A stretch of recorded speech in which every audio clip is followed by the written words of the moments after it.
Hello everyone, स्वागत है आप सभी का आपके अपने चैनल पे जिसका नाम है मैग्नेट ब्रेन्स हिंदी, जहां पर आपको मिलती है क्वालिटी कंटेंट एजुकेशन बिल्कुल फ्री ऑफ कॉस्ट। मतलब ये कि यहां पर आपको कोई पैकेज नहीं खरीदना है, कोई कूपन नहीं खरीदना है और ना ही किसी प्रकार का कोई रजिस्ट्रेशन करवाना है, क्योंकि हमारा सिर्फ एक ही उद्देश्य है, शिक्षित भारत विकसित भारत। स्टूडेंट्स, मेरा नाम आकाश सांगडाले और हम लोग बात कर रहे हैं कक्षा 11वीं के रसायन विज्ञान की अध्याय क्रमांक 3 की, जिसमें आज हम पढ़ने वाले हैं क्या भैया, आज हम पढ़ने वाले हैं एक ऐसा टॉपिक जो कि बड़ा इंपॉर्टेंट है इस चैप्टर के लिए भी और आने वाले चैप्टर्स के लिए भी, क्योंकि यहीं से आपके जो तत्व होते हैं ना, उनके गुणधर्मों का आपस में जो कनेक्शन है वो कैसा हो जाता है, शुरू हो जाता है। जी हाँ, मैं बात कर रहा हूं मेंडलीव की आवर्त सारणी की। बात समझ में आ रही है? कहानी बड़ी इंटरेस्टिंग है, इसको अपन पढ़ने वाले हैं, क्योंकि यदि मेंडलीव की आवर्त सारणी आपके समझ में आ गई तो फिर जो मॉडर्न पीरियोडिक टेबल है, बात समझ में आई, उसके अंदर के बहुत सारे जो रहस्य होंगे उसके ऊपर से क्या हो जाएगा, पर्दाफाश हो जाएगा। बात समझ में आ रही है? स्टार्ट करेंगे आज की क्लास और देखेंगे कि भैया जो मेंडलीव की आवर्त सारणी है, राइट, ये जो हमारे मेंडलीव की आवर्त सारणी है, इसमें हमें कौन सी चीजों को कवर करना है। तो सबसे पहले तो हम ये देखेंगे कि भैया ऐसा कौन सा वो सिद्धांत था, ऐसा कौन सा वो प्रिंसिपल था जिसको ध्यान में रखकर मेंडलीव ने जो आवर्त सारणी है उसका निर्माण किया। बोलो यस सर। दूसरी बात हम ये देखेंगे कि इसका महत्व क्या था। सिलेबस में है, पढ़ रहे हैं तो कुछ तो महत्व रहा होगा। बोलो यस सर। तीसरी बात हम ये देखेंगे, जैसा कि हम जानते हैं कि भैया दुनिया में कुछ भी परफेक्ट नहीं होता है, बात समझ में आ रही है, तो कुछ इसी तरीके से मेंडलीव की जो आवर्त सारणी है उसमें कुछ ना कुछ कमियां होंगी। बोलो यस सर। तो अपन 3 चीजें देखने वाले हैं, पहला सिद्धांत यानी कि प्रिंसिपल, दूसरा महत्व और तीसरा हम क्या देखेंगे, कमियां, या फिर आप ये कह सकते हो कि limitations of Mendeleev's periodic table.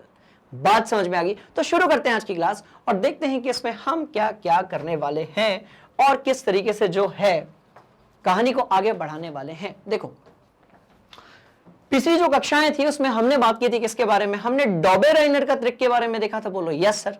जहां पर हमने ये बात किया था कि भैया एक ग्रुप बनाया जाता था जिसमें, ध्यान से देखना, जैसा कि मैं हमेशा करता हूं, पुरानी वाली क्लास का भी अपन लोग थोड़ा सा क्या कर लेते हैं, रिवीजन कर लेते हैं। इससे क्या होता है कि अपन पुराना कॉन्सेप्ट कभी भूल ही नहीं पाते हैं। बात समझ में आ रही है? तो सुनो, क्या हम लोगों ने डॉबे-राइनर का ट्रिक पढ़ा था? बोलो यस सर। डॉबे-राइनर ने किस तरीके से तत्वों को जमाना शुरू किया था उसको आप ध्यान से देखिएगा।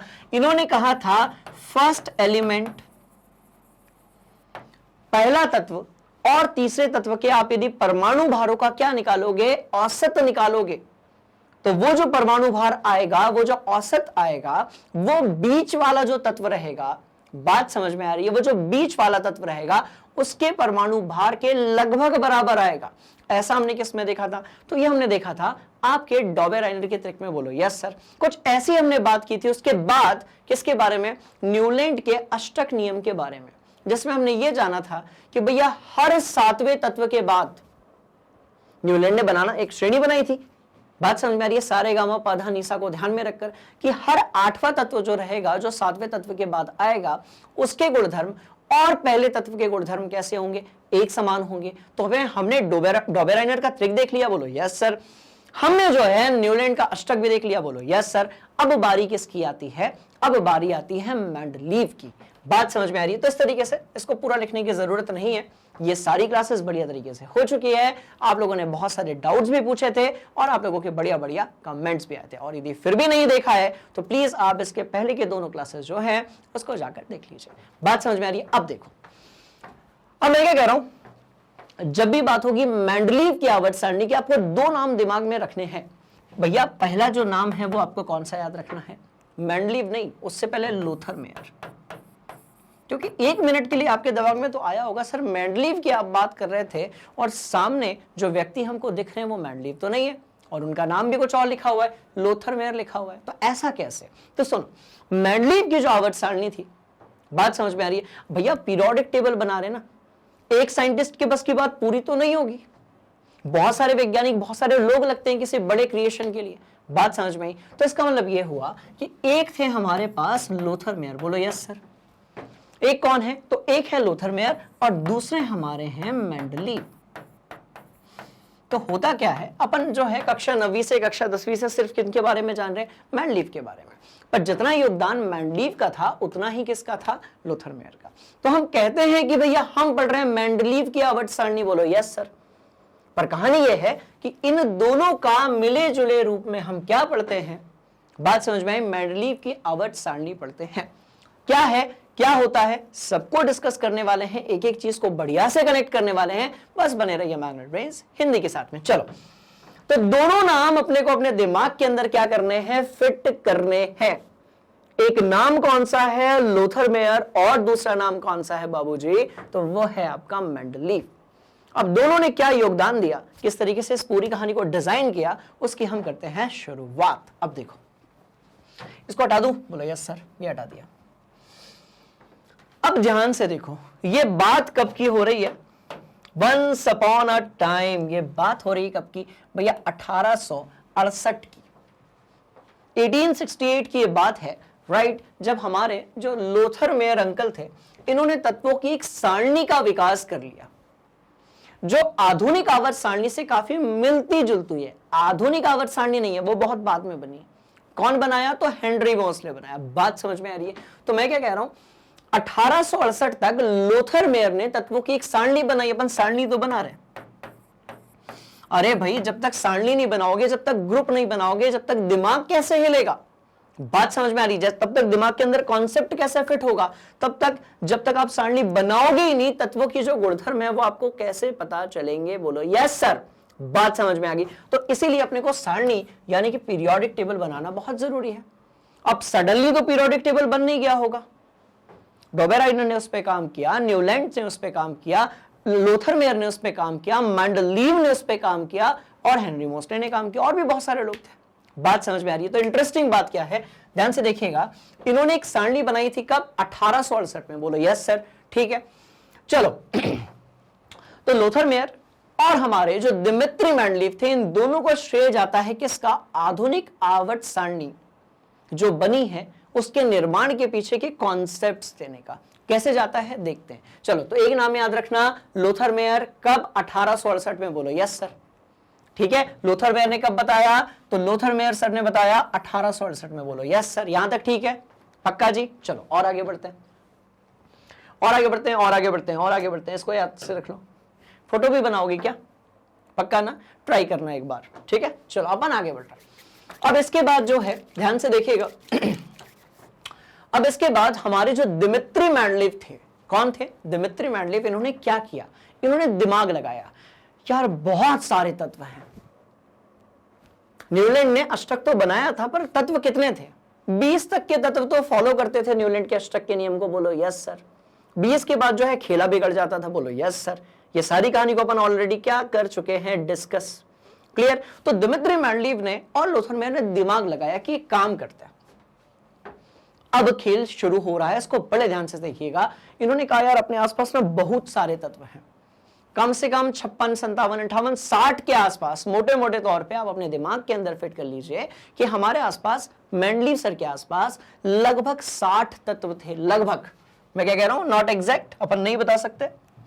क्यों नहीं बता सकते, क्योंकि बहुत सारे तत्व बनाए जा चुके थे, उनको अप्रूवमेंट नहीं मिला था IUPAC के द्वारा। बात समझ में आ रही है। बहुत सारे जो तत्व थे, राइट, वो तो एग्जिस्ट तो करते थे, उनके बारे में पता नहीं था। तो हम ये लेकर चलेंगे कि भैया सुनो, लगभग कितने तत्व थे उसको ध्यान से देखिएगा। लगभग जो थे आपके पास में 60 तत्व थे, बोलो यस सर। तो लगभग हम कितने तत्वों की बात कर रहे हैं बेटा जी, 60 तत्वों की। अब इन 60 तत्वों को यदि अरेंज करना है तो मेंडलीव अंकल ने दिमाग लगाया, एक काम करते हैं, सभी तत्वों को उनके बढ़ते हुए भार के हिसाब से जमा देते हैं। इन्होंने दिमाग लगाया कि एक काम करते हैं, सभी तत्वों को उनके बढ़ते हुए परमाणु भार के हिसाब से हम क्या करते हैं, अरेंज कर देते हैं। क्या कर देते हैं, तो भैया बढ़ते हुए परमाणु भार के हिसाब से उनको क्या कर देते हैं, अरेंज कर देते हैं। बोलो यस सर। ये कहानी आपके समझ में आ गई। तो एक चीज तो आपने सीख ली कि जो सिद्धांत है किसका, मेंडलीव के आवर्त सारणी का जो सिद्धांत है वो क्या है कि भैया हम जो है दोनों, मतलब मेंडलीव और आपके लोथर मेयर दोनों ने कंट्रीब्यूट किया, हम मेंडलीव के हिसाब से बात करते हैं, राइट। तो इन्होंने कहा कि भैया जो तत्व रहेंगे ना, क्या रहेंगे, जो तत्व रहेंगे, रुको इसको हाईलाइट भी अपन करते हैं, होगा क्या, हो तो जाना, हाँ होगा होगा होगा, रुको इसको अपन हाईलाइट करते हैं, एकदम डाउन कलर से अपन इसको हाईलाइट करते हैं। बात समझ में आ रही है, इससे होगा क्या? हाँ यार सब हो जाएगा। चलो मैं क्या कह रहा हूं, ध्यान से देखना, ठीक है? देखो देखो देखो देखो देखो, इसको अपने दिमाग के अंदर फिट करना है। जब तत्वों को उनके बढ़ते हुए परमाणु भारों के क्रम में व्यवस्थित किया जाता है तो निर्माण होता है किसका? मेंडलीव की आपकी जो आवर्त सारणी है उसका। बात समझ में आ रही है? तो ये जो हाईलाइटेड तरीके से यहां पर लिखा हुआ है, आपको इसको बड़े बढ़िया तरीके से अपने दिमाग के अंदर और अपनी कॉपी के अंदर क्या करना है? फिट करना है, जैसा कि हम हमेशा करते हैं। बात समझ में आ रही है? तो करना क्या है, ध्यान से देखिएगा। तत्वों को उनके बढ़ते हुए परमाणु भारों के हिसाब से क्या करना है? अपने को व्यवस्थित करना है। जिसका परमाणु भार कम आएगा, जिसका परमाणु भार कम होगा, उसको अपन पहले रखेंगे। अरे गिनती जैसे यार, जैसे 1 2 3 4 5 आरोही क्रम में होता है, ऐसे ही जो परमाणु क्रमांक है उसको भी कैसे अरेंज करेंगे? आरोही क्रम में, इंक्रीजिंग ऑर्डर में। बात समझ में आ रही है भैया? जिसका परमाणु क्रमांक, सॉरी परमाणु भार है, क्रमांक नहीं, क्रमांक अलग कहानी है। जिसका परमाणु भार कम होगा उसको पहले रखेंगे, बोलो यस सर। जिसका परमाणु भार ज्यादा होगा उसको बाद में रखेंगे, बोलो यस सर। जिसका परमाणु भार और ज्यादा होगा उसको और बाद में रखेंगे, बोलो यस सर। बात समझ में? तो जैसे जैसे परमाणु भार क्या होगा? बढ़ता जाएगा, वैसे वैसे जो है किसका निर्माण होता जाएगा? मेंडलीव और लूथर मेयर की जो आपकी क्या थी? आवर्त सारणी थी, इसका होता जाएगा। ठीक है, तो पहली कहानी तो यह है कि परमाणु भारों के बढ़ते हुए क्रम में हम तत्वों को व्यवस्थित करेंगे और यही कहलाता है मेंडलीव के आवर्त सारणी के सिद्धांत। बात समझ में आ रही है? और दूसरी बात देखो, साथ साथ में क्या है भाई? तत्व यदि होंगे तो उनके भौतिक और रासायनिक गुणधर्म भी होंगे, बोलो यस सर। तो हम ऐसा कुछ अरेंजमेंट करेंगे कि हम उनके भौतिक गुणधर्म और रासायनिक गुणधर्मों को भी क्या कर सके? आपस में मिक्स कर सके। क्लियर है कहानी? सिंपल है कहानी, बड़ी मजेदार ये कहानी है। इसको अपनी कॉपी में आप नोट कर लो। राइट, बढ़ते हैं आगे। कर लिया? पक्का? ठीक है, एक इंटरेस्टिंग कहानी और बताता हूं, उसको ध्यान से देखिएगा और थोड़ा सा आगे बढ़ते हैं। मेंडलीव ने आवर्त सारणी का विकास किया, तब रसायन वैज्ञानिकों ने या वैज्ञानिकों को परमाणु की आंतरिक संरचना का ज्ञान ही नहीं था। सोचो, मतलब तत्वों के बारे में पता है पर अपने को यह नहीं पता कि तत्वों के अंदर जो ढेर सारे परमाणु होते हैं एक ही प्रकार के, बात समझ में आ रही है? उसकी आंतरिक संरचना क्या है, मतलब इलेक्ट्रॉन कैसे घूमते हैं, सब कुछ भी नहीं पता था। बात समझ में?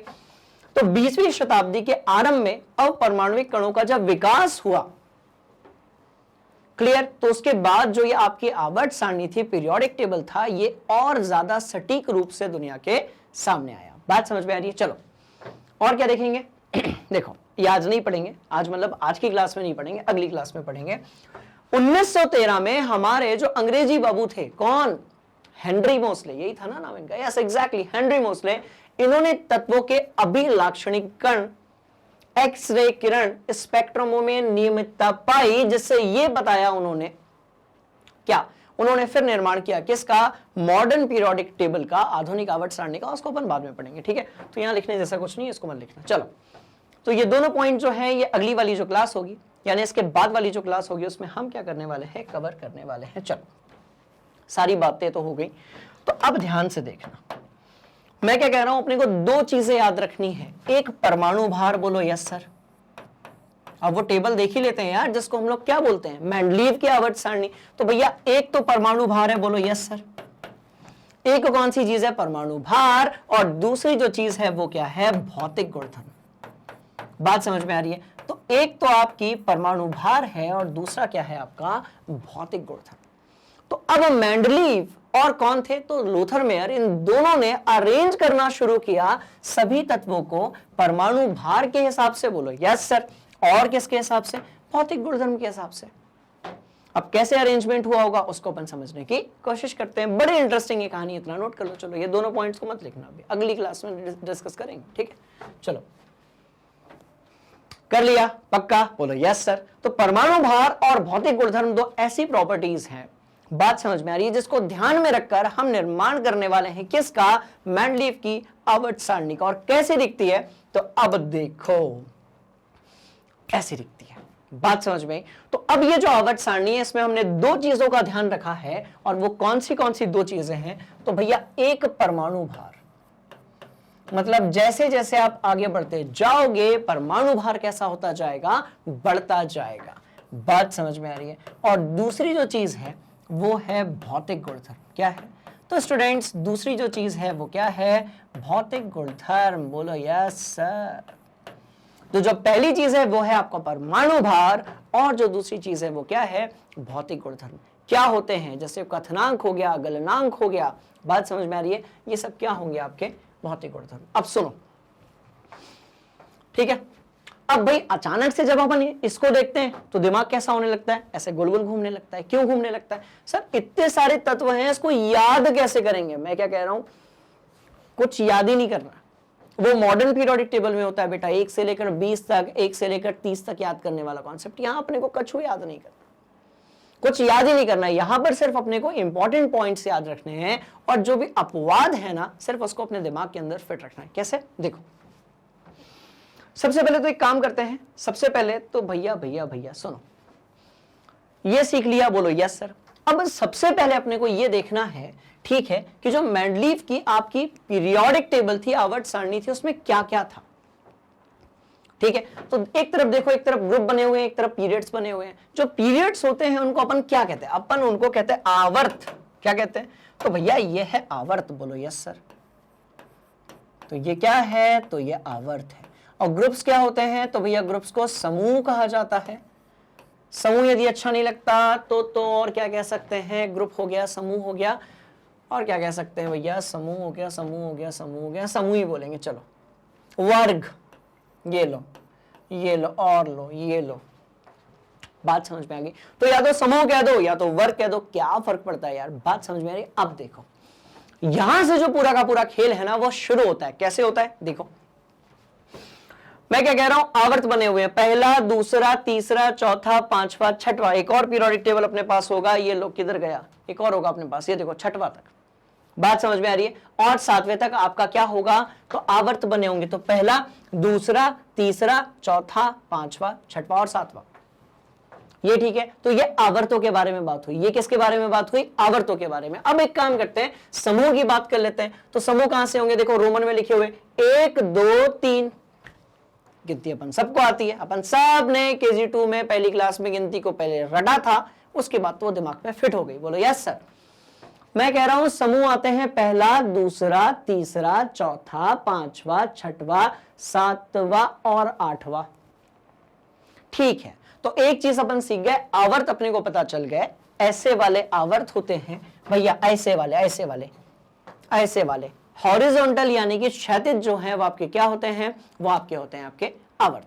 और ऊपर से नीचे की तरफ यदि आप आओगे तो ये आपके क्या होंगे? समूह यानी कि वर्ग। बोलो यस सर। इंटरेस्टिंग कहानी। ठीक, चलो, तो समूह हो गया, आवर्त हो गया, ये तो हमने सीख लिया। हमने ये भी सीख लिया, राइट, कि जैसे जैसे अपन आगे बढ़ते जाएंगे, परमाणु भार जो है वो कैसा होता जाएगा? बढ़ता जाएगा। इसको अपन क्रॉस चेक करते हैं, ध्यान से देखना। तो देखो, हाइड्रोजन का पहले में तो एक ही दिख रहा है बेचारा, अकेला हाइड्रोजन। तो हाइड्रोजन का 1.008। बोलो यस सर। इससे अपन आगे बढ़े। हाइड्रोजन के बाद हीलियम गायब है। ध्यान से देखना, हाइड्रोजन के बाद हीलियम गायब है। क्यों गायब है बताऊंगा। हाइड्रोजन के बाद लिथियम, देखो इधर तो कुछ नहीं है। लिथियम का 6.9, 7 मान ले। बोलो yes sir. Beryllium 9, boron 10, carbon 12, nitrogen 14, oxygen 15, fluorine आपका 18। बोलो यस सर। सोडियम हो गया, मैग्नीशियम हो गया, एल्यूमिनियम हो गया, सिलिकॉन हो गया, फास्फोरस हो गया, सल्फर हो गया, क्लोरीन हो गया। बोलो यस सर। ठीक है, अब देखो, तो बेटा जैसे जैसे अपन आगे जा रहे हैं वैसे वैसे क्या हो रहा है? परमाणु क्रम भार जो है वो बढ़ रहा है। इसका मतलब ये कि मेंडलीव पीरियोडिक टेबल जो है वो इस पर आधारित है कि हम तत्वों को 2 तरीके से क्या करेंगे? वर्गीकृत करेंगे। कैसे करेंगे? हम बोलेंगे कि जैसे जैसे उनका परमाणु भार बढ़ता जाएगा वैसे वैसे उनको हम भरते जाएंगे। अब आप बोलोगे सर फिर ये इधर काहे लिखा, इधर सोडियम काहे लिखा? इधर ही लिख देते, इधर आगे लगा देते। अब देखो, ना सिर्फ अपने को परमाणु भार ध्यान में रखना है, पर भौतिक गुणधर्म भी ध्यान में रखना है। हमने कहा हम लिथियम से लेकर फ्लोरीन तक जाएंगे। बोलो यस सर। पर फ्लोरीन के बाद क्या है? नियॉन तो था ही नहीं उस टाइम पे। नोबल गैसों के बारे में उत्कृष्ट गैस तो थी ही नहीं। उत्कृष्ट गैस यदि नहीं थी तो उसको छोड़ दिया गया उस टाइम पर। अब फ्लोरीन के बाद कौन आया? सोडियम आया। अब सोडियम को कायदे से इस वाले रूल के हिसाब से तो आगे लिखना चाहिए था। बोलो यस सर।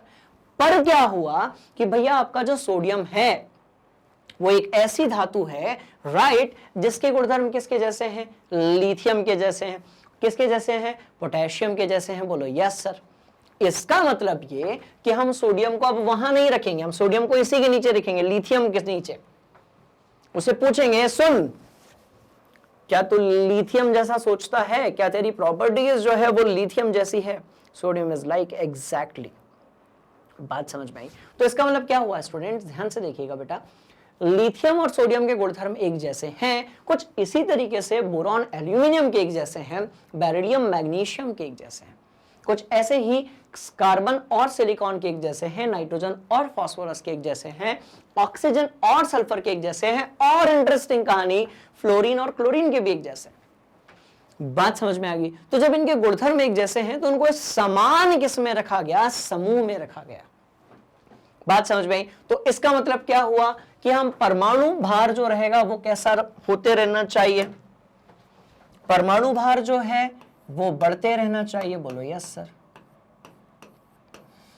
परमाणु भार जो है स्टूडेंट्स वो कैसा होना चाहिए? बढ़ते रहना चाहिए। ये पहली कहानी थी। किसने बताई? तो भैया लूथर मेयर, या फिर मुख्य रूप से कहें तो दिमित्री मेंडलीव अंकल ने। बात समझ में आ रही है? इंटरेस्टिंग कहानी। चलो दूसरी जो बात है वो क्या है? भौतिक गुणधर्म की है। और भौतिक गुणधर्म का मतलब ये होता है कि एक समूह में, ध्यान से देखिएगा, मैं कह रहा हूं एक समूह में, मैं कह रहा हूं एक समूह में एक समान, एक समूह में, समूह क्या होता है? ऊपर से नीचे वाला। आवर्त क्या होता है? दाएं से बाएं वाला, बाएं से दाएं वाला। ठीक है, चलो, एक समान भौतिक, एक समूह में एक समान भौतिक गुणों वाले क्या होंगे? तत्व होंगे। That's all. एक समूह में एक समान भौतिक गुणों वाले क्या होंगे? तत्व होंगे। तो अब ये कहानी आपको समझ में आ रही होगी। बोलो यस सर। तो पहला जो आपको पॉइंट लिखना है ना, वो क्या लिखना है? देखो, आवर्त 9 तक जाएंगे। कहां तक जाएंगे? सॉरी, आवर्त जो है 7 तक जाएंगे। कहां तक जाएंगे? 7 तक। ठीक, तो आपको पहली कहानी ये लिखनी है कि हमको भैया जितने भी तत्व हैं, हमें जितने भी तत्व हैं, बात समझ में आ रही है, सबको उनके बढ़ते हुए परमाणु भार के हिसाब से लिखना है। बोलो यस सर। पहली बात। दूसरी बात, आवर्तों की संख्या होगी 7। कितनी होगी? तो 5। आवर्तों की संख्या होगी कितनी? 7। समूह की संख्या कितनी होगी? वर्गों की संख्या कितनी होगी? अभी 8 है, अपडेट करेंगे तो 9 हो जाएगी। क्यों हो जाएगी? उत्कृष्ट गैसों को भी तो डालोगे। बुरा मान गया? यदि उत्कृष्ट गैसें हैं तो खेल हो जाएगा, बहुत सारी केमिस्ट्री अपनी अधूरी रह जाएगी। बात समझ में आई? तो आवर्त कितने होंगे स्टूडेंट्स अपने पास? 7। और वहीं के वहीं हमारे पास जो समूह होंगे वो कितने होंगे? अभी 8 आपको दिख रहे हैं, एक 9वां यहां पर जुड़ जाएगा। किसके रूप में? उत्कृष्ट गैसों के रूप में। बात समझ में आ रही है? इंटरेस्टिंग कहानी। और आगे बढ़ते हैं। ठीक है, उसके बाद एक और चीज आप देखो, आपको एबीसीडी दिख रही है? बोलो यस सर। तो इन्होंने क्या किया कि हर एक समूह को फिर से 2 भाग में विभाजित कर दिया। समूह, मॉडर्न पीरियोडिक टेबल, वो आधुनिक आवर्त सारणी जिसको हम लोग पीरियोडिक टेबल कहते हैं, उसमें एक समूह में एक ही तत्व होता है। यहां पर ऐसा नहीं है, बिल्कुल नहीं है। यहां पर खेल कुछ और है।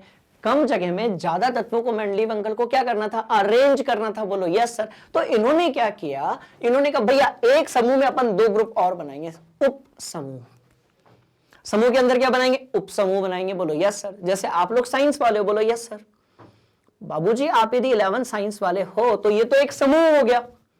भैया इस समूह के अंदर भी 2 उप समूह है ना, जिनकी आपस में गटर बटर होते रहती है, एक बायोलॉजी वाले और दूसरे मैथ्स वाले। कुछ इसी तरीके से मेंडलीव अंकल ने कहा कि भैया हम एक समूह के अंदर 2 और उप समूह बनाएंगे।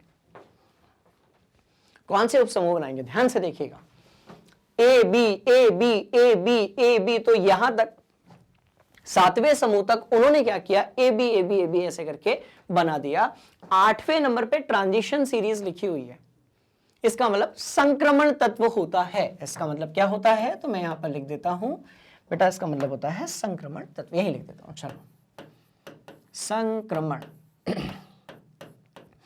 अब आप बोलोगे सर संक्रमण तत्व? अरे भैया हाँ, आपका जो कॉपर हो गया, आयरन हो गया, स्कैंडियम हो गया, क्रोमियम हो गया, मैग्नीज हो गया, इन सबको अपन क्या कहते हैं? इन सबको हम कहते हैं संक्रमण तत्व। देखो ना फिकोनी, ये सब ये संक्रमण तत्व हैं। बोलो यस सर। बात समझ में आ रही है? तो कहानी ये जो है स्टूडेंट्स, ये बड़ी इंटरेस्टिंग है। अपन ने आवर्त देख लिया, बोलो यस सर। हम लोगों ने जो है समूह भी देख लिया, बोलो यस सर।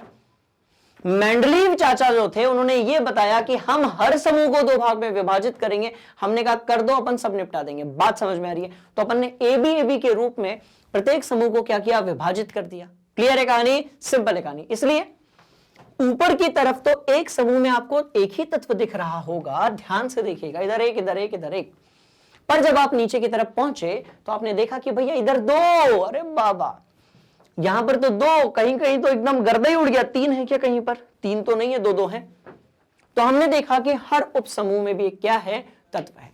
क्यों है? क्योंकि उनके गुणधर्म एक समान है। ऐसा किसका मानना था? मेंडलीव का। बात समझ में आ गई? तो क्या आपने पीरियोडिक टेबल देखा? बिल्कुल देखा। आपको बहुत सारी चीजें कनेक्ट हुई होगी। पर स्टूडेंट्स बहुत सारे अभी भी आपके दिमाग के अंदर क्या होंगे? डाउट्स। और मैं चाहता हूं कि आपके पास वो डाउट्स आए, क्योंकि अपन साइंस पढ़ रहे हैं। भैया डाउट नहीं आएगा तो जिज्ञासु कैसे बनोगे? डाउट नहीं आएगा तो क्वेश्चन कैसे पूछोगे? बात समझ में आ रही है? आपका पहला डाउट, सर ये R2O और RH का मतलब क्या है? आपका जो पहला डाउट है ना भैया, वो क्या है कि सर ये ऑक्साइड हाइड्रेट इधर क्या कर रहे हैं? तत्वों को तो पढ़ने दो, पहले केमिस्ट्री के अंदर घुस गए अपन। तो ऐसा नहीं है। ऑक्साइड और हाइड्राइड क्या है, इसके बारे में भी हम लोग बात करने वाले हैं। बात समझ में आ गई? चलो बढ़ते हैं आगे, है ना? चलो इतना नोट करो ना, कर या नोट? चलो चलो चलो चलो। अब एक काम करते हैं, पहले अपन ये देख लेते हैं कौन से मुख्य बिंदु हैं जो अपने को अपने दिमाग के अंदर क्या करने हैं? फिट करने हैं। कैसे? तो सबसे पहले ये कि भैया इसकी जो थीम थी, हर चीज की क्या होती है? थीम होती है, सेंट्रल आइडिया होता है, सिद्धांत होता है। बात समझ में आ रही है? तो यदि आपसे कोई पूछे कि मेंडलीव की आवर्त सारणी का सिद्धांत क्या था? क्या था? सिद्धांत। बात समझ में आई? तो ये जो सिद्धांत था ये क्या था आपका? तो भैया ये था कि हम तत्वों को, हम मतलब हम सब, स्पेशली कौन? लोथर मेयर और दिमित्री मेंडलीव, हम तत्वों को उनके बढ़ते हुए द्रव्यमानों के आधार पर क्या करेंगे? वर्गीकृत करेंगे, वर्गीकृत नहीं, व्यवस्थित करेंगे। बात समझ में आ रही है? हम तत्वों को उनके बढ़ते हुए द्रव्यमानों के आधार पर व्यवस्थित करेंगे, और हम यदि व्यवस्थित करेंगे तो हमें फिर ये रिजल्ट मिलेगा। बोलो यस सर।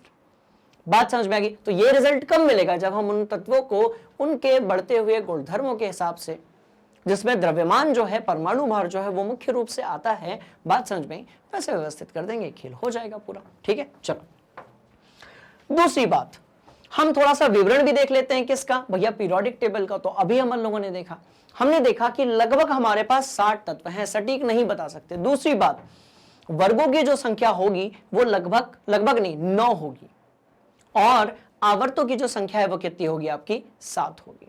अब आप बोलोगे कि सर यहां तो अपन ने सिर्फ 8 ही लिए हैं, रोमन में तो हमको भी गिनती आती है। तो भैया 9वां कौन सा है? उत्कृष्ट गैस वाला, जो अभी मैंने आपको बताया था। बोलो यस सर। ठीक, चलो और आगे बढ़ेंगे हम लोग, है ना? और क्या देखेंगे? अब ध्यान से देखना, यहां पे बड़ी इंटरेस्टिंग कहानी है। हम बात करेंगे महत्व की। हम किसकी बात करेंगे? तो स्टूडेंट्स हम बात करेंगे मेंडलीव की जो आवर्त सारणी है उसके महत्व की। और 3 पॉइंट्स है जिस पर अपने को फोकस करना है। पहला, तत्वों का व्यवस्थित अध्ययन। पहला जो है वो क्या है? तत्वों का व्यवस्थित अध्ययन। इसका मतलब ये कि एक समूह में आने वाले जो तत्व होंगे उनके भौतिक गुणधर्म एक समान होंगे। कुछ एक तत्वों को यदि हम अपवाद के रूप में बाहर रख दें तो रासायनिक गुणधर्म भी कैसे होंगे? एक समान होंगे। कैसे? सोडियम यदि एक बॉन्ड बनाता है तो लिथियम भी एक बॉन्ड बनाता है, और पोटेशियम भी एक बॉन्ड बनाता है। इंटरेस्टिंग कहानी क्या है कि ये सब जो है ये पाए जा रहे हैं कहां पर? एक ही आपके ग्रुप में, यानी कि समूह में। ध्यान से देखो, बात समझ में आ रही है? अच्छा, सब जो है कैसे हैं? तो सभी के सभी विद्युत के अच्छे चालक हैं। तो ये तो हो गया एक समान भौतिक गुणधर्म। बोलो यस सर। सभी जो हैं एक एक आबंध बना रहे हैं। इसका मतलब ये हो गया कि भैया इनकी केमिस्ट्री भी एक जैसी है, इनकी जो केमिस्ट्री है वो भी एक जैसी है, और इनकी जो फिजिक्स है वो भी कैसी है? एक जैसी है। इनकी केमिकल प्रॉपर्टीज भी एक समान है, और इनकी फिजिकल प्रॉपर्टी भी बहुत सारी एक समान है। सारी नहीं, बहुत सारी। पर बात समझ में आ रही है? इंटरेस्टिंग बात। चलो, तो इसका मतलब यह हो गया कि तत्वों का व्यवस्थित अध्ययन किया जा सकता है किससे? मेंडलीव के पीरियोडिक टेबल से। पहला व्यवस्थित अध्ययन क्या था? तो भैया हमने देखा रासायनिक गुणधर्म और भौतिक गुणधर्म कैसे थे? एक समान थे। उसको लिख देता हूं मैं, यहां पे जगह बची हुई है तो बात समझ में आ रही है। तो इसको अपन कैसे लिखेंगे? हम कहेंगे समान समान समान भौतिक एवं, और बोलो पूरा बोलो, रासायनिक, समान भौतिक और रासायनिक गुणधर्मों के हिसाब से हमने क्या किया? समान भौतिक और गुणधर्मों, रासायनिक गुणधर्मों के हिसाब से हमने तत्वों को व्यवस्थित कर दिया। पहला फायदा। दूसरा, संदेहपूर्ण परमाणु द्रव्यमानों में सुधार। संदेहपूर्ण परमाणु द्रव्यमानों में सुधार। अब इसका मतलब क्या है? ध्यान से देखना। अब क्या था? कुछ ऐसी चीजें थी जिनका जो परमाणु द्रव्यमान था ना, वो कैसा आ रहा था? वो सही नहीं आ रहा था। बात समझ में आ रही है? वो सही नहीं आ रहा था। कैसे सही नहीं आ रहा था? बताता हूं, रुको। कैसे सही नहीं आ रहा था उसके बारे में हम बात करते हैं, ठीक है? ध्यान से देखना। मैं कह रहा हूं परमाणु, बोलो यस सर, परमाणु परमाणु परमाणु परमाणु परमाणु द्रव्यमान में सुधार, ये हमारा जो है टॉपिक है। आप बोलोगे ठीक है सर, कोई दिक्कत नहीं है। अब ध्यान से देखो, पहले क्या था? ध्यान से देखना। पहले जो था आपका बेरिलियम था, बोलो यस सर। पहले आपका बेरिलियम था, बोलो यस सर। अब पहले बेरिलियम का जो परमाणु द्रव्यमान था उसको अपन ने कितना लिया था? 14 के आसपास लिया था। कितना लिया था भैया? 14 के आसपास लिया था। अभी यदि आप देखोगे तो कितना है? 9 है। अभी हम सब जानते हैं कि बेरिलियम का जो परमाणु द्रव्यमान है, भार है, वो कितना है? 9U के आसपास है। बोलो यस सर। ठीक है, तो मैं कह रहा हूं, और मेंडलीव के बाद मुझे लिखना पड़ेगा यहां पर। हाँ, लोथर मेयर भी है, उनको भूलेंगे नहीं अपन, ठीक है? बात समझ में आ रही? तो मेंडलीव के बाद, चलो के बाद, तो मेंडलीव ने इस पर काम किया और उन्होंने बताया कि भैया 14 नहीं होगा, एक्चुअल कहानी जो है वो कितनी है? तो वो है 9। तो ये होगा बिल्कुल सही। बोलो यस सर। बात समझ में आ रही है? बड़ी इंटरेस्टिंग कहानी। तो पहले था आपका 14, अभी कितना हो गया आपका? 9। बोलो यस सर, इजी। ठीक है, तो यही तो महत्व है, यही महत्व है कि पहले कान गया इधर नहीं, मैं तो पीछे। ये लो, ये संदेहपूर्ण बेरिलियम जो था वो कैसा था? संदेहपूर्ण परमाणु था। संदेहपूर्ण परमाणु द्रव्यमानों में हमने क्या किया? सुधार किया। हमने मतलब किसने? मेंडलीव अंकल ने। बात समझ में आ रही है? बड़ी इंटरेस्टिंग ये कहानी है और आसान तो ये है ही। पहली बात समझ में आई कि भैया हम तत्वों को उनके भौतिक और रासायनिक गुणधर्मों के हिसाब से क्या करेंगे? व्यवस्थित करेंगे। दूसरी बात कि जो संदेहपूर्ण परमाणु द्रव्यमान है उनमें हम क्या करेंगे? सुधार करेंगे। पहले बताया गया कि बेरिलियम का द्रव्यमान 13 और 14 के आसपास है, जो कि गलत है। अरे 14 हुआ तो नाइट्रोजन बुरा मान जाएगा। बात समझ में आ रही है? दूसरी बात, उसका कितना निकला फिर? तो भैया 9 निकला। तो इस तरीके से जो है एक फायदा तो वहां हो गया। अब और देखते हैं। देखो, नए तत्व एवं गुणधर्मों की भविष्यवाणी, ये है सबसे सटीक, ये है सबसे तगड़ा वाला काम कि भैया नए तत्व और एवं गुणधर्मों की क्या करने वाले हैं? भविष्यवाणी करने वाले हैं। और ये भविष्यवाणी कैसे हुई वो मैं बताता हूं। अब आप लोगों को ध्यान से देखना है इस वाली बात को। नए तत्व और गुणधर्मों की भविष्यवाणी मतलब ये कि अपने पास वो तत्व है ही नहीं, पर अपने को पता है कि एक समय बाद वो तत्व आएगा और हम उसका नामकरण कैसे करेंगे। सुनो इस बात को बड़े ध्यान से। देखो, नए तत्व एवं गुणधर्मों की क्या की? भविष्यवाणी की। कैसे की? देखते हैं। इंटरेस्टिंग ये कहानी है। ये लिख लिया? ठीक। अब देखो मैं क्या कह रहा हूं, क्या आपको यहां पर, मैं क्या कह रहा हूं, बात समझ में आई? क्या आपको यहां पर एक डिब्बा और होगा, रुको एक मिनट, कहां गया? हाँ, क्या आपको यहां पर बोरॉन दिख रहा है? बोलो यस सर। क्या आपको यहां पर एल्यूमिनियम दिख रहा है? बोलो यस सर। ठीक है, क्लियर है कहानी? तो देखो, क्या आपको यहां पर सिलिकॉन दिख रहा है? बोलो यस सर। ठीक है, चलो, बोरॉन आपको दिख रहा है, एल्यूमिनियम आपको दिख रहा है, और ये वाला जो टेबल है ना, यहां तक मैं पहुंचने वाला हूं। ध्यान से देखना, अपन एल्यूमिनियम को रिलेट करेंगे गैलियम से, सिलिकॉन को रिलेट करेंगे जर्मेनियम से। तो एल्यूमिनियम हो गया ये वाला, सिलिकॉन हो गया आपका जर्मेनियम। अब सुनो, देखो, मस्त वाली बात है, इसको बहुत बढ़िया तरीके से अपने दिमाग के अंदर फिट रखना। कैसे फिट रखना बताता हूं। देखो, क्या अभी आपको यहां गैलियम लिखा हुआ दिख रहा है? क्या अभी आपको यहां स्कैंडियम लिखा हुआ दिख रहा है? बोलो यस सर। इसको अपन कहानी को समझते हैं कि इस वाले पॉइंट का मतलब क्या है। इस वाले पॉइंट का मतलब क्या है, बात समझ में आई? तो देखो, मैं कह रहा हूं मुझे बनाना है डिब्बा। मैं क्या कह रहा हूं, मुझे बनाना है एक डिब्बा। बात समझ में आई? बेटा सबके लिए तो अपन नहीं करेंगे, अपन सिर्फ समझने के लिए क्या करते हैं, कुछ अच्छे एग्जाम्पल ले लेते हैं जो हमेशा परीक्षा में पूछे जाते हैं। हम क्या करते हैं, कौन सा वाला समूह लेते हैं, तीसरा वाला, और तीसरा वाला अपन समूह ले लेते हैं। ठीक है, तीसरा वाला समूह जो कि पहले वाले उसमें आपके आवर्त में कुछ भी नहीं है, बोरॉन एल्यूमिनियम ये वाला है। तीसरा और चौथा अपन समूह ले लेते हैं। बोलो यस सर। ठीक है, चलो तो मैं पूरा नहीं लूंगा, मैं तीसरा और चौथा समूह लूंगा। देखना, ध्यान से देखना। तीसरा समूह मैंने यहां पर लिया है और मैंने भैया यहां पर चौथा समूह लिया है। क्यों लिया है, इतना गैप क्यों छोड़ा हुआ है, वो भी बताता हूं। ठीक है, चलो मैं कह रहा हूं यहां पर तीसरा समूह, ठीक है, और मैं कह रहा हूं यहां पर चौथा समूह। अब क्योंकि ये रोमन में होता था इसलिए अपन इसको 3 लिख देते हैं और इसको हम लोग जो है वो 4 लिख देते हैं। बोलो यस सर। अब आप जानते हो कि ये जो दोनों समूह हैं ये ए और बी 2 भाग में बटे हुए हैं। बोलो यस सर। क्यों बटे वो भी देख लेते हैं, तो उसको भी हम लोग पहले नोट कर लेते हैं। चलो चलो चलो चलो चलो, मस्त बात होने वाली है यहां पर, ध्यान से देखना।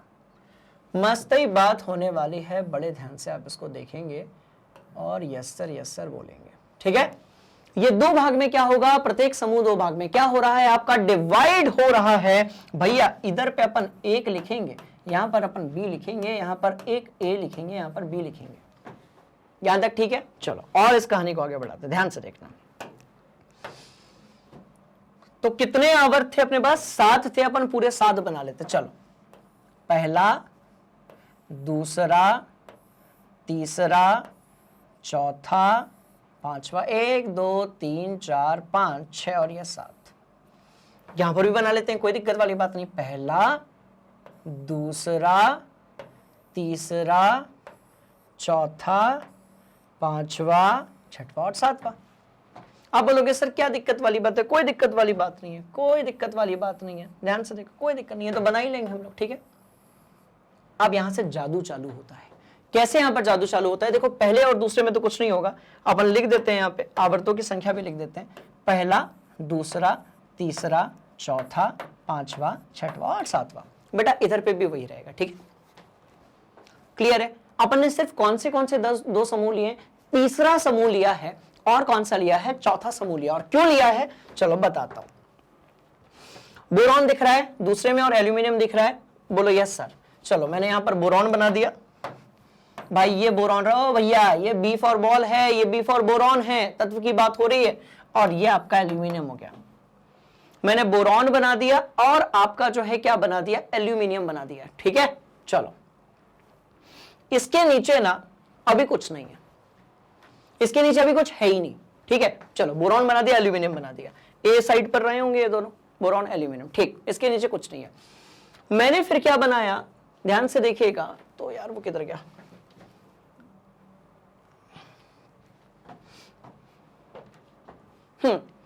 बोरॉन बना दिया और क्या बना दिया मैंने, एल्यूमिनियम बना दिया। यहां पर मैंने बना दिया सिलिकॉन। कौन सी चीज बना दी, तो भैया मैंने बना दिया यहां पर सिलिकॉन। चलो सिलिकॉन कौन से पर है, तो चौथे अपने समूह में है, तीसरे अपने आवर्त में है, तीसरा अपना आवर्त हो गया और यहां पर अपन ने सिलिकॉन Si लिख दिया। कोई दिक्कत वाली बात, सवाल ही नहीं पैदा होता, ये लिख दिया।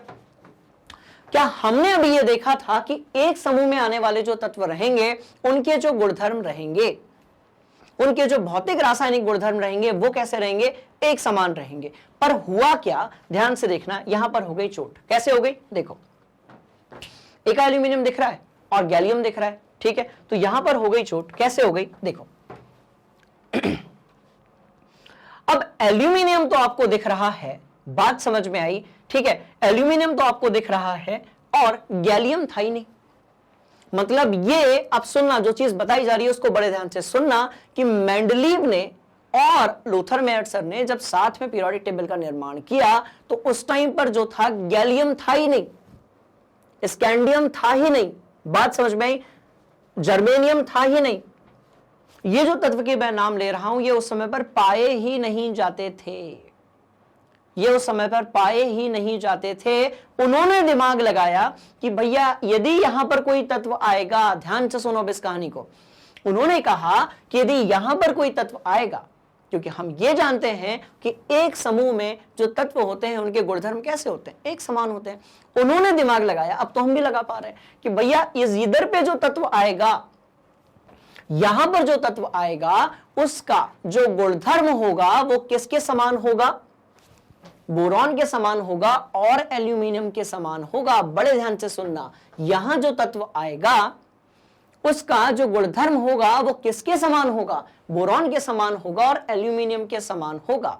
कुछ इसी तरीके से यदि इधर पे कोई तत्व आता है, कुछ इसी तरीके से यदि यहां पर कोई तत्व आता है तो उसका गुणधर्म सिलिकॉन के समान होगा और उसके नीचे ऊपर कार्बन है उसके समान होगा। बात समझ में आ रही है? अब उन्होंने कहा यार उनका नाम तो अपने को पता ही नहीं, सोचो तत्व पता ही नहीं है, पर उनको पता है कि कुछ समय बाद जो है कुछ तत्वों की खोज होगी, क्योंकि उस समय पर हम हर दिन तत्वों की खोज हो रही थी। हर दिन मतलब कुछ एक इंटरवल के बाद हर एक ड्यूरेशन में तत्वों की क्या हो रही थी, खोज हो रही थी। उन्होंने बताया कि ये देखो अब जो नया तत्व यहां पर आएगा ना, कितनी इंटरेस्टिंग कहानी कि जो नया तत्व यहां पर आएगा उसके जो गुणधर्म होंगे वो किसके समान होंगे, ऊपर वाले तत्वों के समान होंगे। तो उन्होंने कहा कि भैया यहां पर यदि दो तत्व आते हैं, पहले तो एक एक तत्व आ रहे थे, यदि यहां पर दो तत्व आते हैं तो उनके नाम ये होंगे। अब नाम तो उनको पता नहीं था क्योंकि भैया तत्व तो खोजे नहीं गए थे, तो उन्होंने नाम लिखा एक का एका बोरॉन। उन्होंने कहा जब आएगा तब आएगा यार, मैं नाम ले देता हूं एका बोरॉन, और दूसरे वाले का उन्होंने नाम लिखा एका एल्यूमिनियम। तो क्योंकि जगह कम है इसलिए मैं यहां पर लिख रहा हूं ये यहां पर एका एल्यूमिनियम और यहां पर इन्होंने नाम लिखा एका बोरॉन। उन्होंने बताया कि भैया जिस दिन तत्व आएंगे तब आएंगे, वो बहुत बात की बात है, अभी छोड़ो उसको, बात समझ में आ रही है। उन्होंने कहा कि यदि यहां पर एक तत्व आएगा तो उसका गुणधर्म बोरॉन जैसा होगा, एल्यूमिनियम जैसा होगा। तो इस वाले समूह में उन्होंने दो तत्वों के नाम पहले से ही रख दिए। उन्होंने कहा एका बोरॉन और एका एल्यूमिनियम। कुछ इसी तरीके से जब बात करेंगे सिलिकॉन की, जब बात किसकी करेंगे, सिलिकॉन की करेंगे, देखो कहां है सिलिकॉन, ये वाला है सिलिकॉन, तो जर्मेनियम। तो उन्होंने कहा यहां पर भैया हम इसका एक नाम रखेंगे एका जर्मेनियम। तो हम इसका नाम क्या रखेंगे, तो स्टूडेंट्स हम इसका नाम रखेंगे बेटा एका जर्मेनियम। हम मतलब कौन, मेंडलीव अंकल।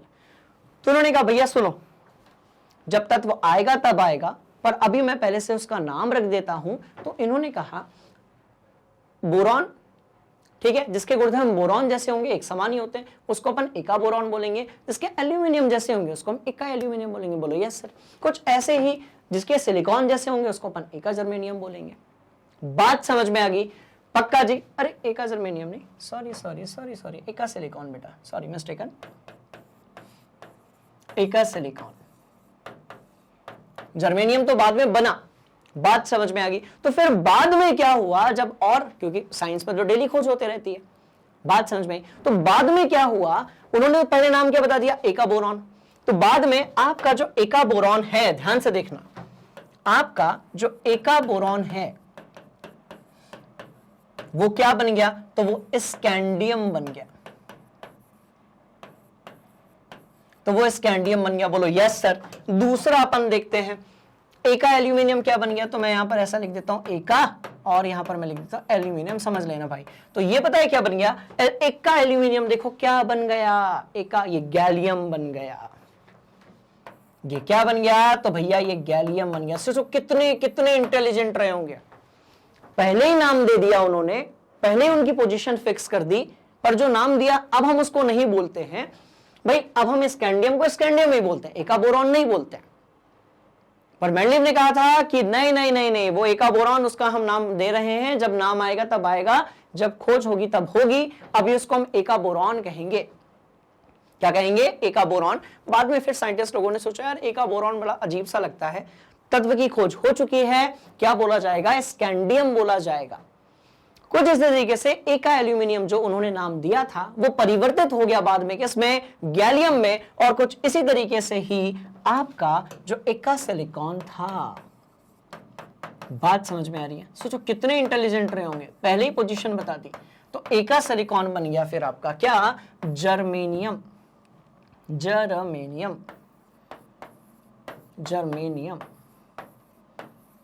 बात समझ में आ रही है? तो इसको अपनी कॉपी में नोट कर लो। चलो, तो एका बोरॉन क्या बना, स्कैंडियम बना। एका एल्यूमिनियम क्या बना, गैलियम बना।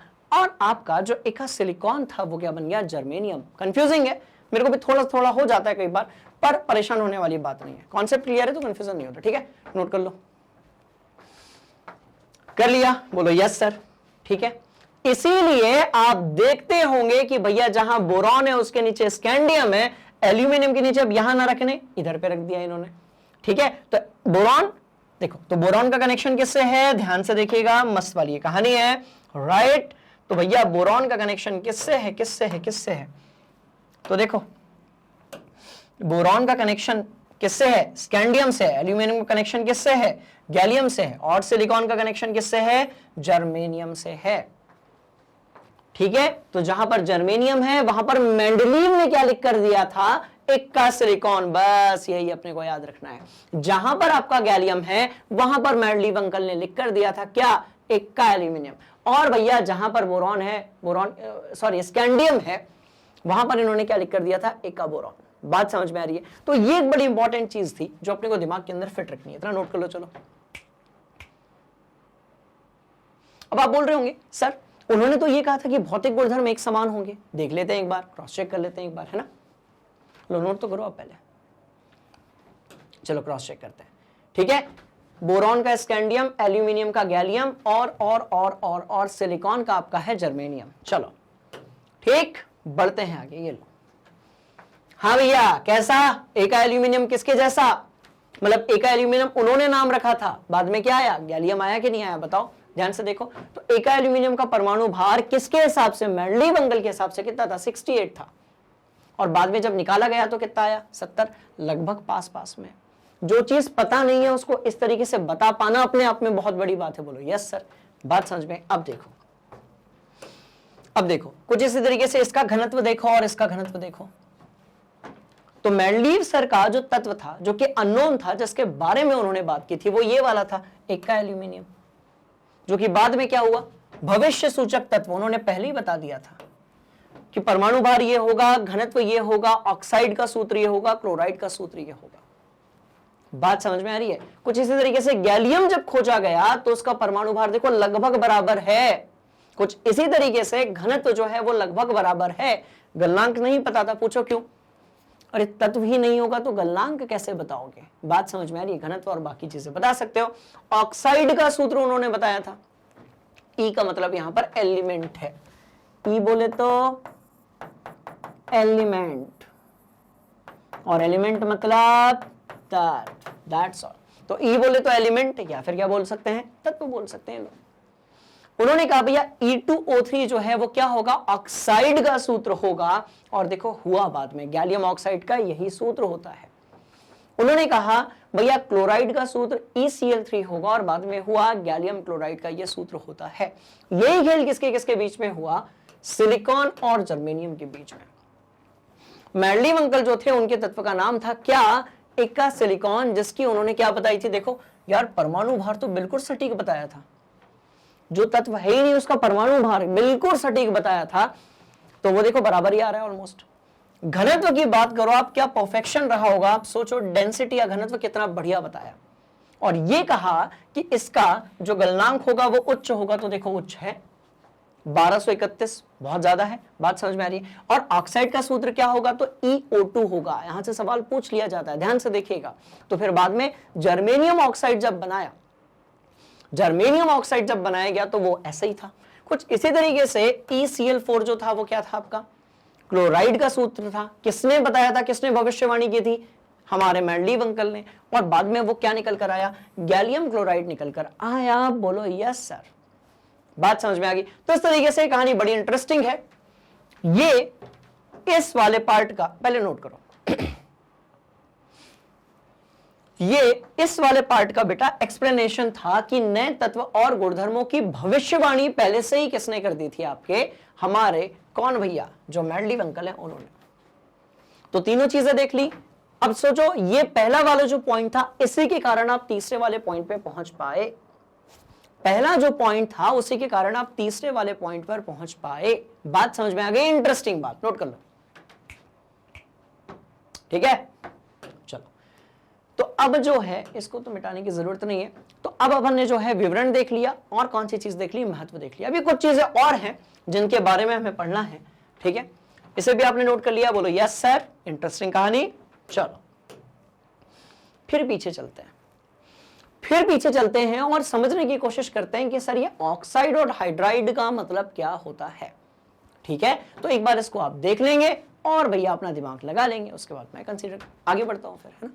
जैसा कि आपने लिख लिया है, अब ये R2O और RH जो है इसकी हम गुत्थी को सुलझा ही लेते हैं। और कैसे सुलझाएंगे, इंटरेस्टिंग ये कहानी है, ध्यान से देखिएगा। ये जो R है ना, ये जो R यहां पर है स्टूडेंट्स, ये किसको रिप्रेजेंट कर रहा है, तो भैया ये तत्व को, एलिमेंट को रिप्रेजेंट कर रहा है। बस इतनी सी ये बात है, राइट। तो जो आपका R है वो किसको दर्शा रहा है, तो ये दर्शा रहा है किसको, तत्व को या फिर एलिमेंट को, एक ही बात। तो एलिमेंट या फिर आप इसको तत्व बोल दीजिए, क्या फर्क पड़ता है, बात समझ में आई। चलो, तो इस तरीके से R जो होगा वो एलिमेंट होगा या फिर क्या होगा, आपका तत्व होगा। अब देखो इंटरेस्टिंग कहानी क्या है, ऑक्साइड क्यों कहते हैं भैया, वो सारे यौगिक, मैं क्या कह रहा हूं, वो सारे यौगिक जो कि सिर्फ देखो जिसमें दो ही तत्व होते हैं, ऐसा ऑक्साइड क्या होता है, ध्यान से देखना। ऑक्साइड का मतलब क्या होता है, कई बार क्या होता है ना, बच्चों को लगता है सर ऐसा कोई भी यौगिक, ऐसा कोई भी यौगिक जिसमें ऑक्सीजन आता है वो ऑक्साइड है ना। दो तत्व होने चाहिए ऑक्साइड में, दो तत्व होने चाहिए, बात समझ में आ रही है। मिनिमम मैक्सिमम दो ही तत्व होने चाहिए, ठीक है।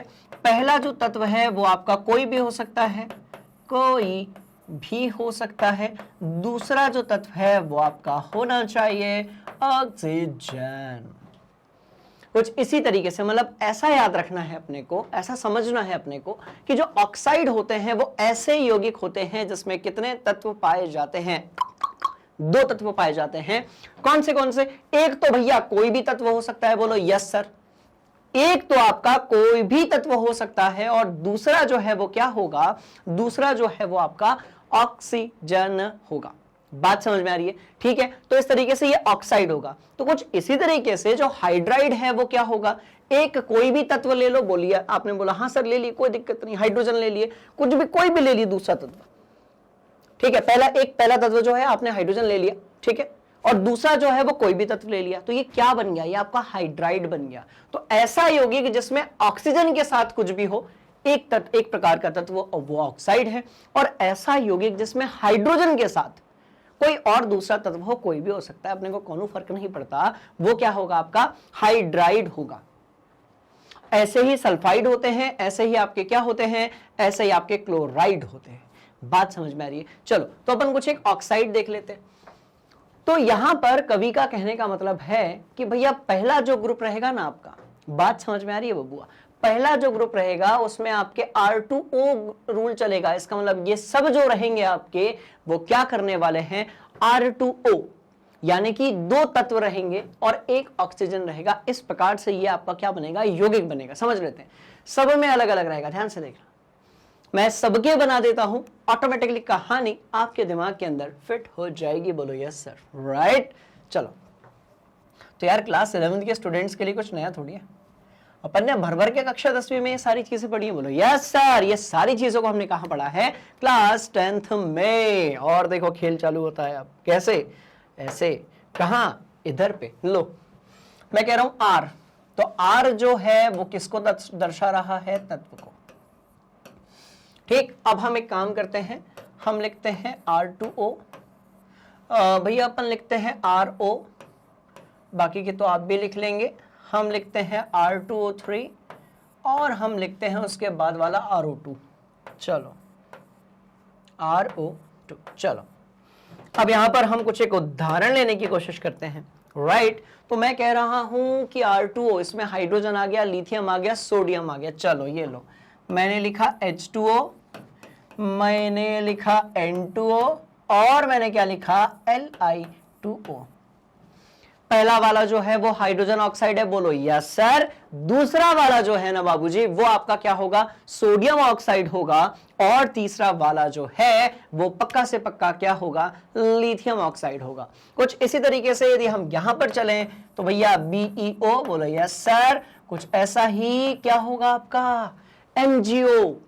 बात समझ में आ रही है? जब हम कक्षा 10वीं में हुआ करते थे तब हमने MgO की रिएक्शन देखी थी पहले अध्याय में। यस सर बोलो, सिंपल है कहानी। चलो और क्या होगा, तो भैया चूना।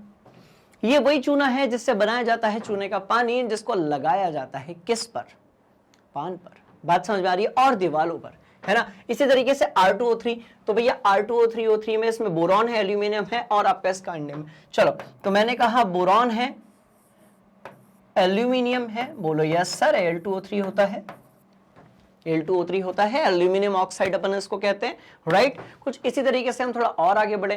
कार्बन है अपने पास में, कार्बन है, सिलिकॉन है, ओए ओए ओए, कार्बन है, सिलिकॉन है और आपका टाइटेनियम है, जर्मेनियम है, बहुत सारे।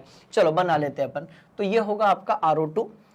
तो देखो ना CO2 होता है, SiO2 होता है। उसके बाद और कौन सा बना लें, तो भैया कार्बन, सिलिकॉन, टाइटेनियम, TiO2 होता है।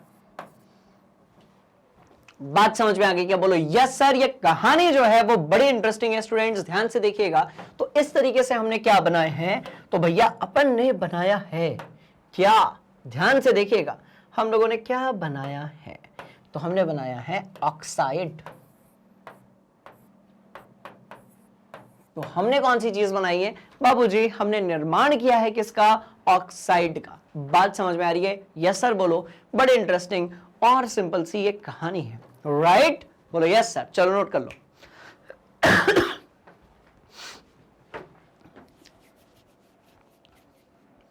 पक्का, ठीक। अब बेटा जिस तरीके से हम लोगों ने ऑक्साइड खत्म किया है, अब हम चलते हैं किसकी तरफ, हाइड्राइड की तरफ, और देखते हैं कि भैया हाइड्राइड कैसे बनेगा। तो मैं कह रहा हूं हाइड्राइड का जनरल फॉर्मूला जो है वो सबके लिए अलग अलग होगा, बोलो यस सर। फिर से यहां पर जो R होगा वो किसको दर्शाएगा भैया, वो तत्व को दर्शाएगा, बोलो यस सर, ठीक है।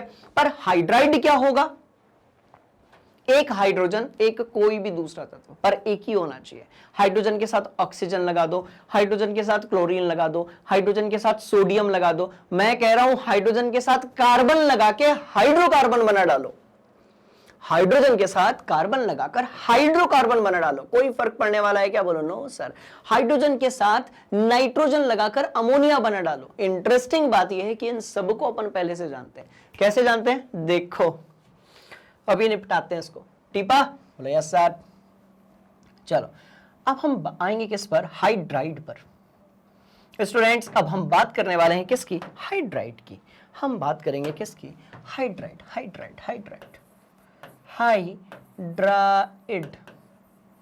और हाइड्राइड का मतलब क्या होता है, हाइड्रोजन के यौगिक, जिसमें एक हाइड्रोजन और एक और कुछ आता होगा, जो भी आता होगा, ठीक है जी। चलो आगे बढ़ते हैं। RH, RH4, चलो RH, RH4,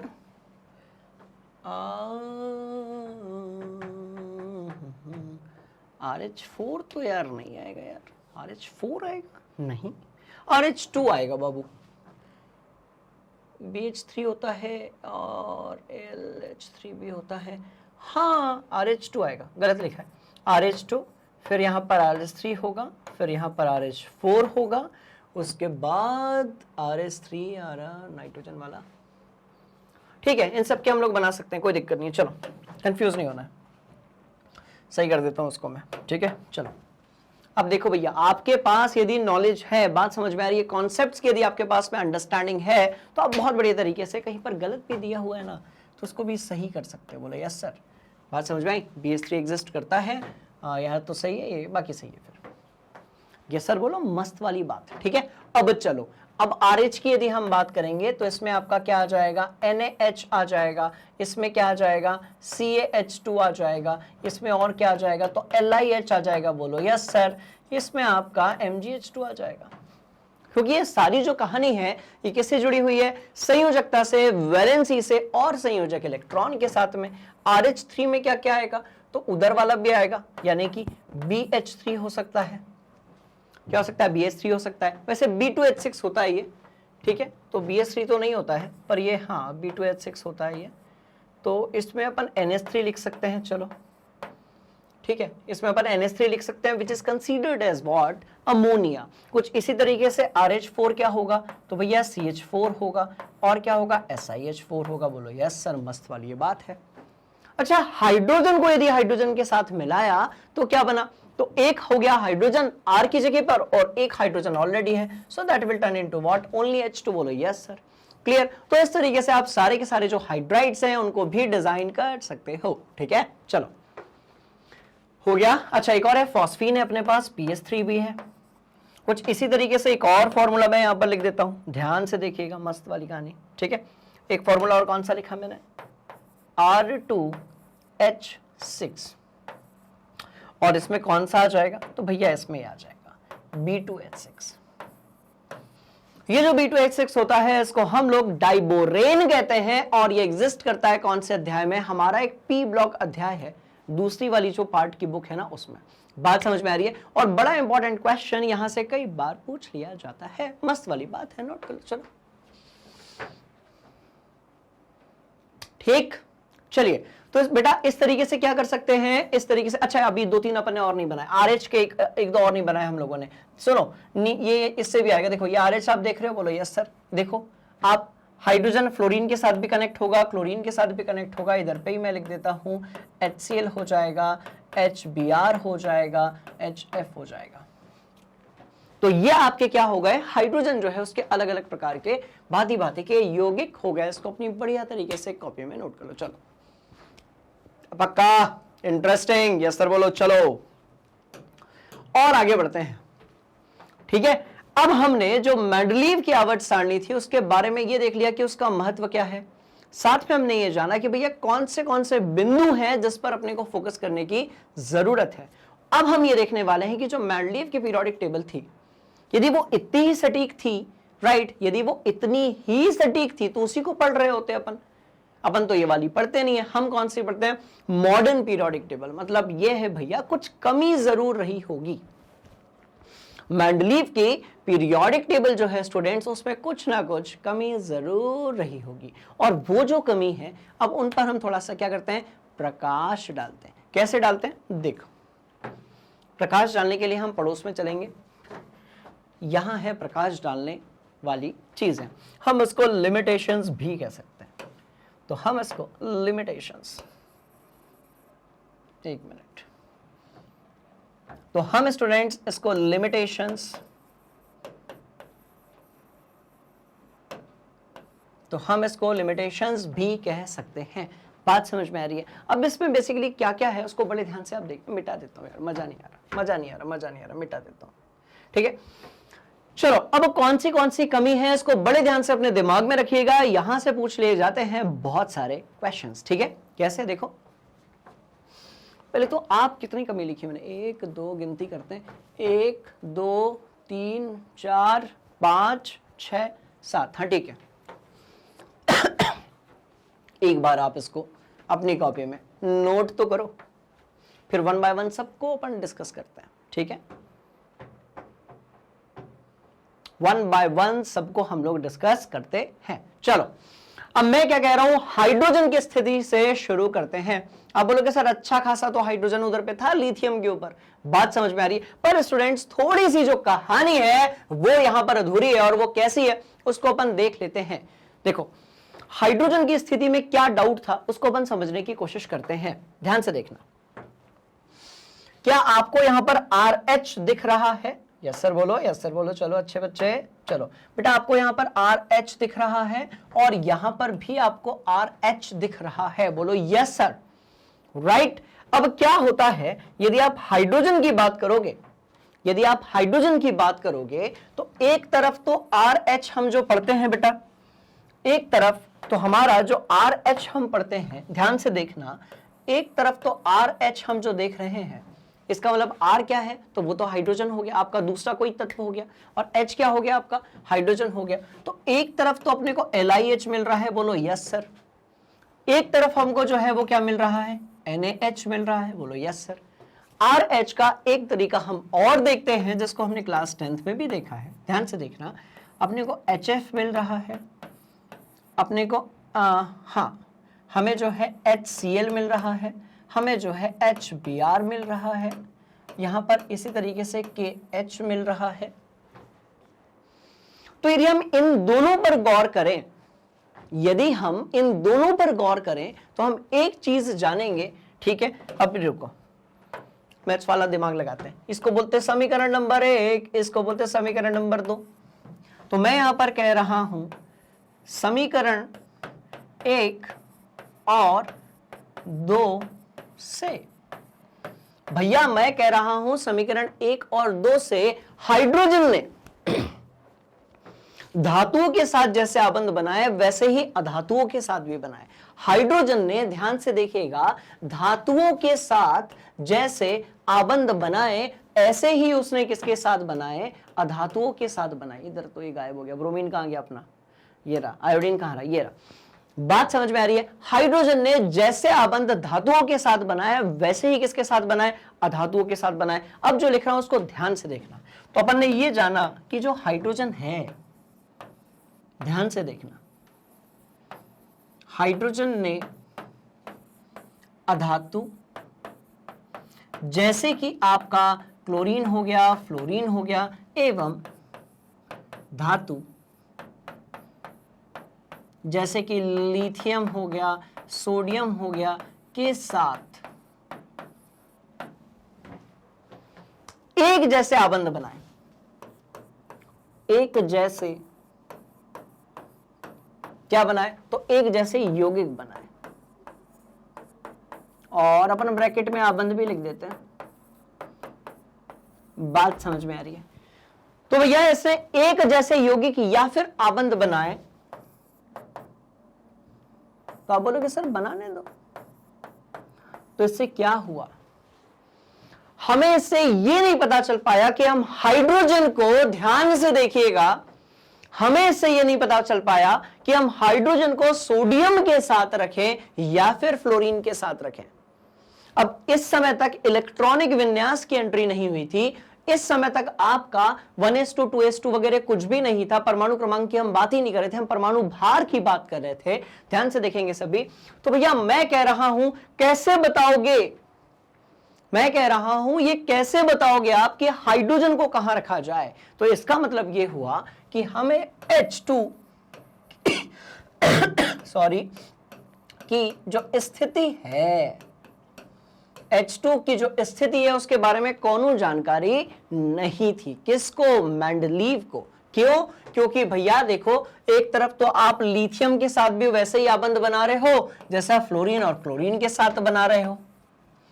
तो जैसा आप फ्लोरीन और क्लोरीन के साथ आबंध बना रहे हो वैसा ही आप लिथियम और सोडियम के साथ बना रहे हो। तो कंफ्यूजन है ना कि हाइड्रोजन जो है। अच्छा, एक और चीज ध्यान से देखो, जैसे फ्लोरीन और क्लोरीन कैसे होते हैं, अधातु होते हैं, एक एक आबंध बनाते हैं, वैसे ही हाइड्रोजन भी अधातु है और एक आबंध बना रहा है।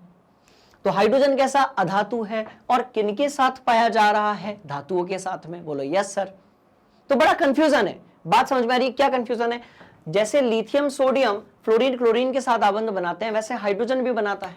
तो एक तरफ तो हाइड्रोजन हैलोजन के साथ भी आबंध बनाता है जैसे दूसरी धातुएं बनाती हैं, दूसरी तरफ हाइड्रोजन अधातु है और उसको रखा गया है किसके साथ? धातुओं के साथ में। तो ये कंफ्यूजन है।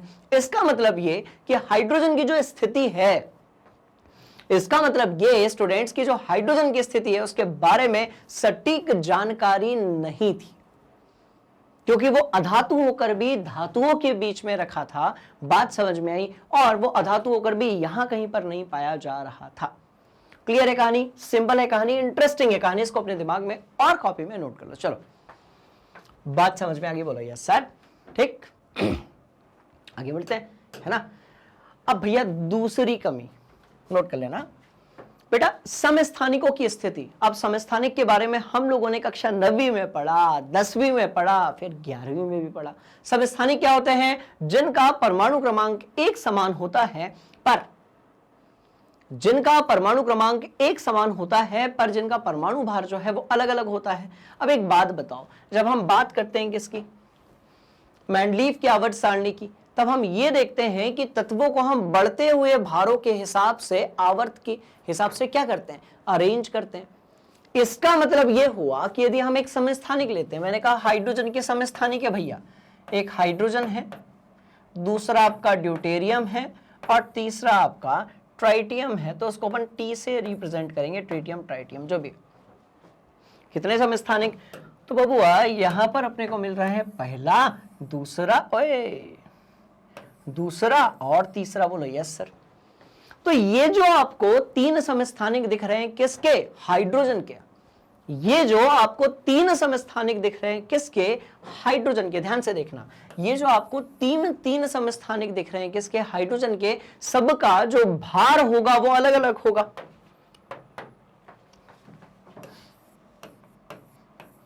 सबका भार जो होगा, ध्यान से देखना,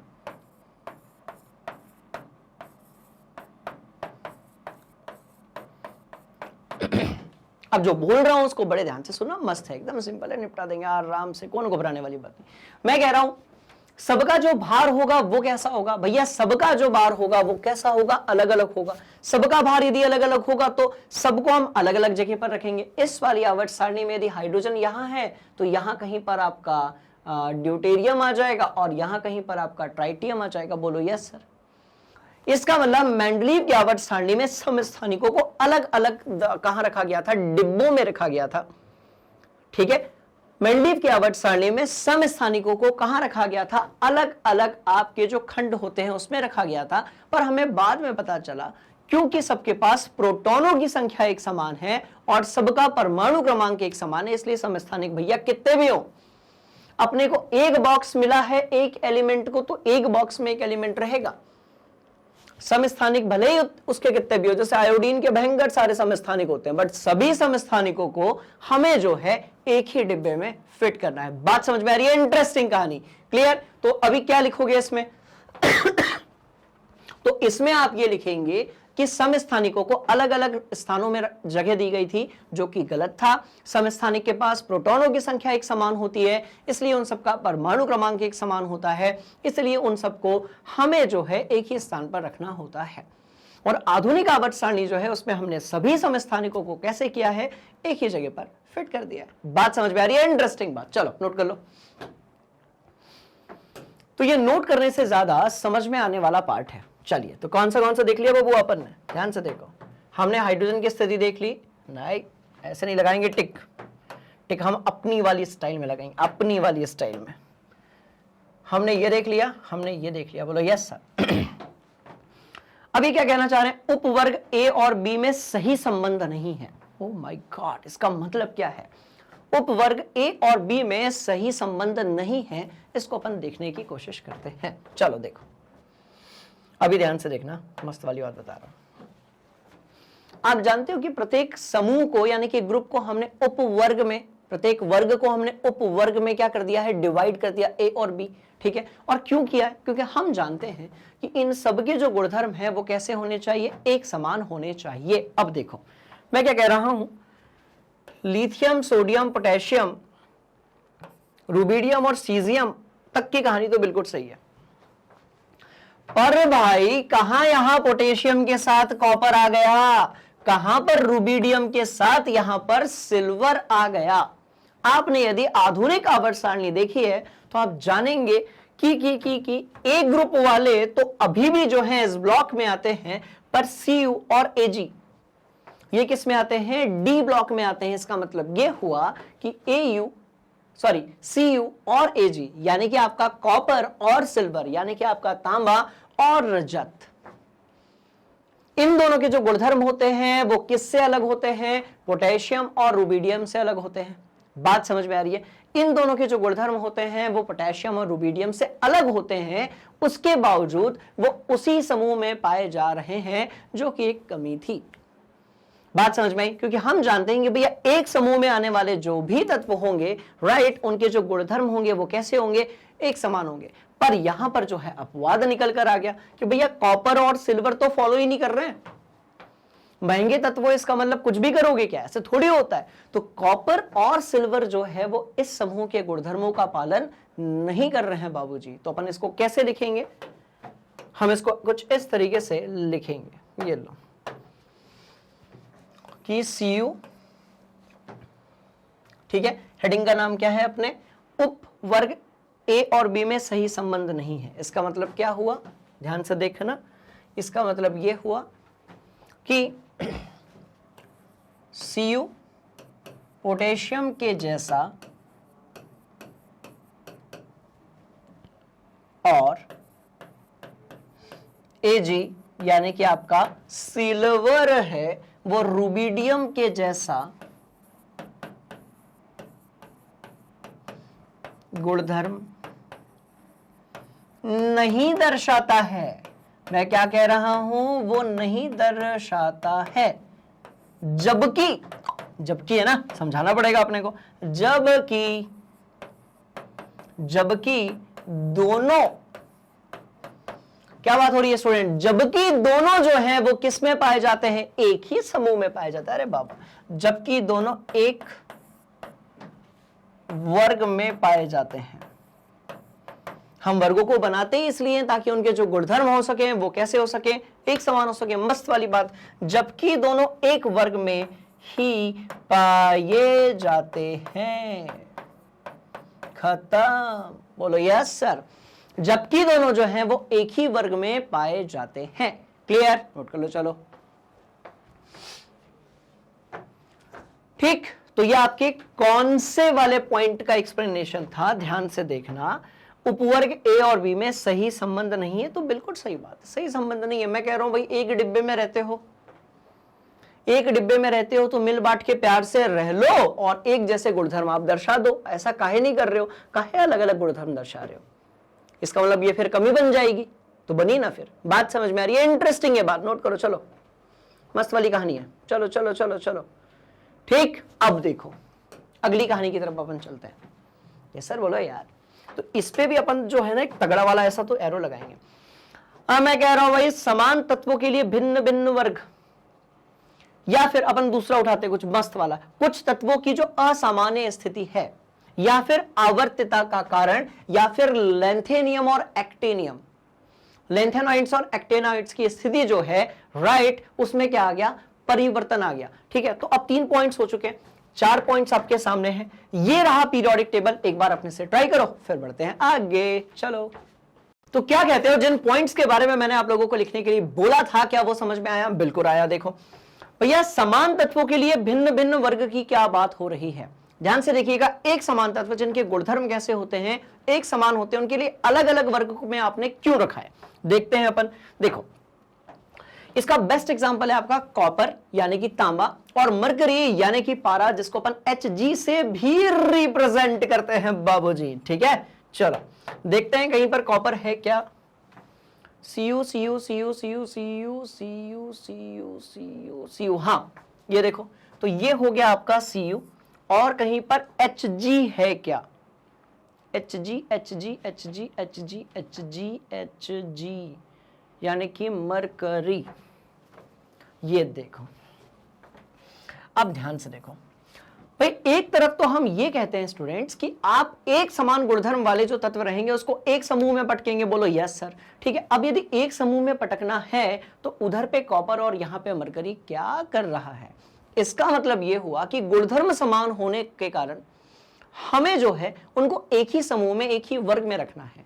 बात समझ में आ रही है? पर उसके बाद भी ये दोनों किस में है, अलग अलग में है। तो इसको आप कैसे लिखोगे, तो इसको लिखने के लिए अपने को करना क्या, सिंपल सा दिमाग कि भैया Cu और Hg, Cu और Hg, किसकी बात हो रही है, Cu और Hg दोनों में समान गुण होने के बाद भी, बात समझ में आ रही है, समान गुण होने के बाद भी अलग अलग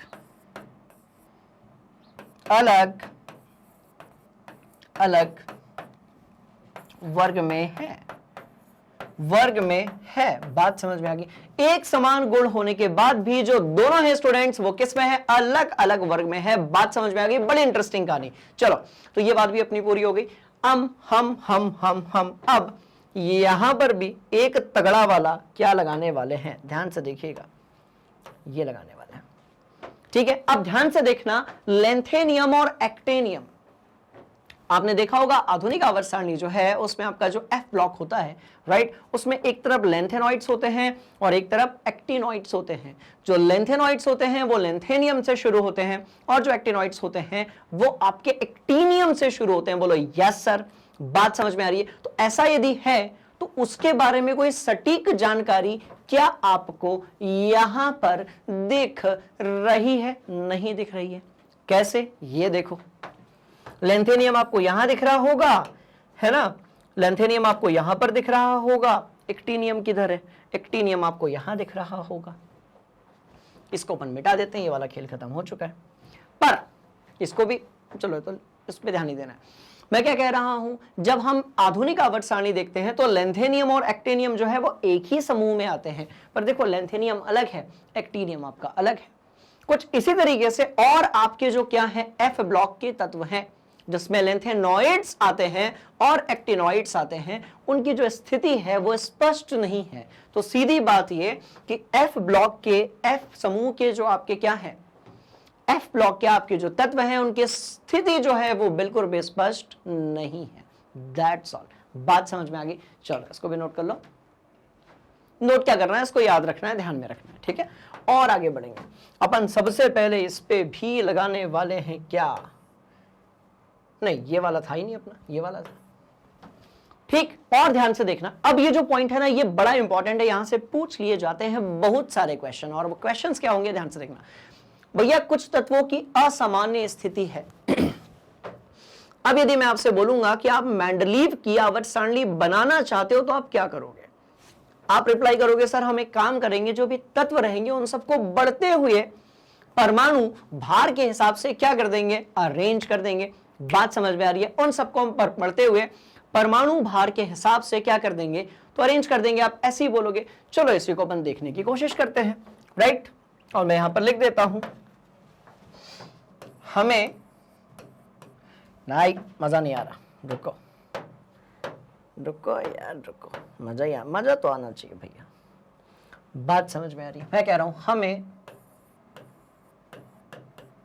तत्वों को बढ़ते, तो आसान तो है, कॉमन सेंस यूज करना है और अच्छे तरीके से टेबल को रटना नहीं है, क्या करना है, ऑब्जर्व करना है। हमें तत्वों को बढ़ते हुए क्रम में, बढ़ते हुए परमाणु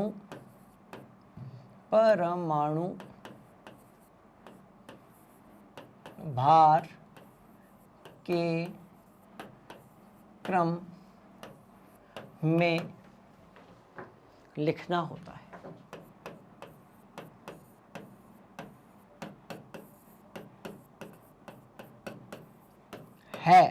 पर इस पर के बाद बड़े ध्यान से देखिएगा, हमें तत्वों को मेंडलीव की आवर्त सारणी के हिसाब से बढ़ते हुए परमाणु भार के अनुसार लिखना होता है। बोलो यस सर।